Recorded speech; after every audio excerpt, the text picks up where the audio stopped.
Hey guys, it's your girl Shalae and I'm back today with another video. In today's video, we're going to be discussing the IRS Accepting Tax Returns. Spoiler alert, they haven't started yet. We're also going to talk about the child tax credit. We have some tax deadlines as well as the stimulus payments for those that receive them, and if you didn't get one last year as well. So if you want to know what is going on in the tax world, my darling, you already know what to do. Stay tuned. Your girl's got you covered. Now, if this is your first time tuning into my channel, hi, hello, hey friends. My name is Shalae, and here on this channel we discuss shopping, saving, and everything in between. I would love to have you a part of my internet family. Super easy, right? Click the big old red subscribe button down below and you're in just like that. And while you're at it, go ahead and give me a like if you enjoy me bringing this content. And I'll keep on doing it. Now, don't forget, guys, I do have an ebook for purchase if you would like to build your brand on YouTube or make a little moolah doing exactly what I'm doing. Go ahead and purchase a copy of my ebook where I teach you the tricks and the trade of YouTube. Let's go ahead and kick things off with the IRS Accepting Tax Returns because that's what you really want to know, right? Now, the IRS e-file open date is expected to be in late January this year. However, in previous years, we all know that the IRS will accept returns early or even delay the acceptance of returns due to technical issues. So here's a reasonable chart to use. Now, guys, let's take it back to last year of 2021 because the IRS started accepting tax returns on February 12th, which is roughly about 2 weeks later than the year before. And the agency said that this was necessary due to the processing of our stimulus payments. So you remember last year when we got that stimmy, that's why it got delayed, but we don't have a stimulus this year, right? And we all know that traditionally the day that your taxes will enter, they have to be filed by April 15th. Well, honey, that's not the case in 2022, okay? And this all has to do with the holiday in the federal capital. So April 16th is the Emancipation Day in Washington, D.C. Now, this year, the holiday falls on a Saturday, which will officially be observed on the closest weekday, which will be Friday, April 15th. So it's going to close like all city and federal offices in D.C.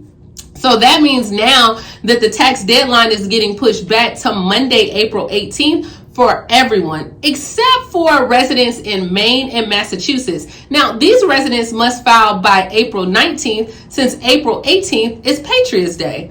It's so much to remember, right? So April 18th will be the deadline to request like an automatic extension. If you need an extra 6 months to file, and if you need it, go ahead and do it because you do not want any penalties. But we all know, and a lot of you have been awaiting the IRS to send you the letters of the recipients of your advanced child tax credit and those third stimulus payments. So let's talk about it, right? The IRS started issuing the letters to parents for the advanced child tax credit back in December. Now, to help taxpayers reconcile and make sure that you received all your payments for 2021, the letters that they are sending is called a 6419. These letters went out, I want to say at the end of December, mid-December to the end, but they're continuing to go out now into January. Once you receive this letter, it will show the amount of your child tax credit. It will also show the number of qualifying children that was used to calculate the advance payments. So you should keep this letter and make sure that you take it when you go to file your taxes, because for those that did not receive their payments, or maybe your payments will cut off on a certain month, this is going to help identify that. So families who did receive the advance payments and you're going to file a 2021 tax return, they're going to compare the payments with the information that you have submitted as well, so you can properly claim your people and all your information in 2021. And so if they owe you some money, you're going to get the money back. If you have not received your letter or you just want to know what's on your information, you can always go to the CDC update portal on irs.gov, and eligible families who did not receive any child tax credit information, you can claim your full payments when you file your 2021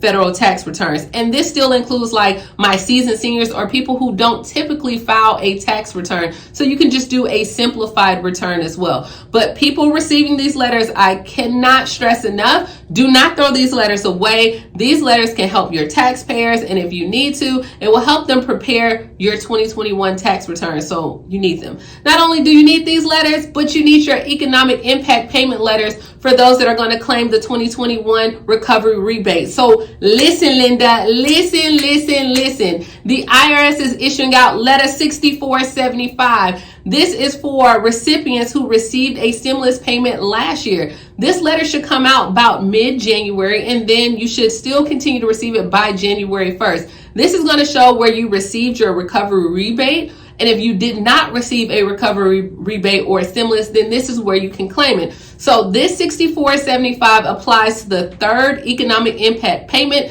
that was issued from March through December of 2021. But that's not all it includes, right? It also includes for those that received those plus-up payments. The plus-up payments were additional payments the IRS sent to people who received a third stimulus check based on their 2019 tax return or information that they may have received from the Social Security Administration, Railroad Retirement Board, Veteran Affairs. So these plus-up payments were also sent to people who were eligible for a larger amount based on their 2020 tax return. So most people that were eligible already have received these payments. I think the last payment went out at the end of December. However, people who are still missing your stimulus payments, you should review the information on the IRS.gov to determine you were eligible, like based on your income, and whether you need to claim a recovery rebate on your tax returns as well for this upcoming year. And this still includes like my seasoned seniors, those that don't normally file a tax return as well. So keep this in mind, guys. So you need to keep your 6419 form for the child tax credit, and then you need your 6475 form as well for your stimulus payment, or for those that want the stimmy or whatever we calling it this year. Okay, so make sure you have those forms. Now, for Colorado wildfire victims and also the tornado victims in Kentucky, the IRS is going to extend the 2021 tax filing deadlines for those until May 16th. So victims of the wildfires in Colorado will have now to May 16th to file like your individual taxes, your business taxes, and make tax payments through the IRS. And they announced this on their website as well. So following the recent disaster declaration by both states and by the FEMA, which we all know that the IRS is providing this relief to taxpayers that were affected by the wildfires, by the tornadoes. And I want to say this took place like in December. Some was in December 30th as well. So currently relief is available to those affected taxpayers who live or have a business in Colorado, but the IRS will provide that same relief to any other Colorado localities as well designated by FEMA. So there's a current list of all eligible counties on the website. You can check out like the disaster relief page on the IRS as well. So you have until May 16th for your individual and business taxes, and then also as well to go ahead and pay like your estimated quarterly taxes, which are normally due on January 18th, but they're going to go ahead and extend it, and you can pay them both at the same time if you need this as well. So good deal. So there's a lot of changes that are definitely going on right now within the IRS. But the main one is like we all want to know about this child tax credit, as well as we want to know the stimulus payment, right? Next, we're going to go ahead and discuss the new standard deduction for 2022, because the most common tax deduction for the average taxpayer is the standard deduction. So for married couples, this tax break has been increased by $800. Okay, I mean, every little bit counts, right? But the new standard deduction for married couples in 2022 will be $25,900 as well. Likewise, the standard deduction for single filers will be $12,950. And this is all we have, guys. This is what's going on. This is the latest and greatest of the tax world. I'm going to go ahead and put this chart back up. So when they do start accepting returns, you can kind of see if you go ahead and file electronically, when you can receive your payments, as well as if you decide to get a paper check mailed to you, which I don't know why you would do that, but you know, to each his own. I'm not judging, right?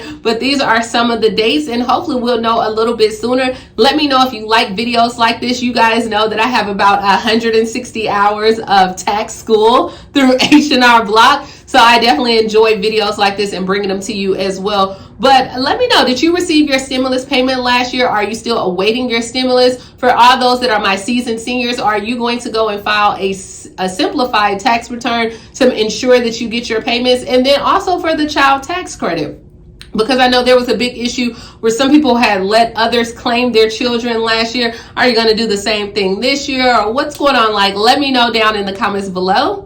And I will talk to you later, Gator. Bye, guys.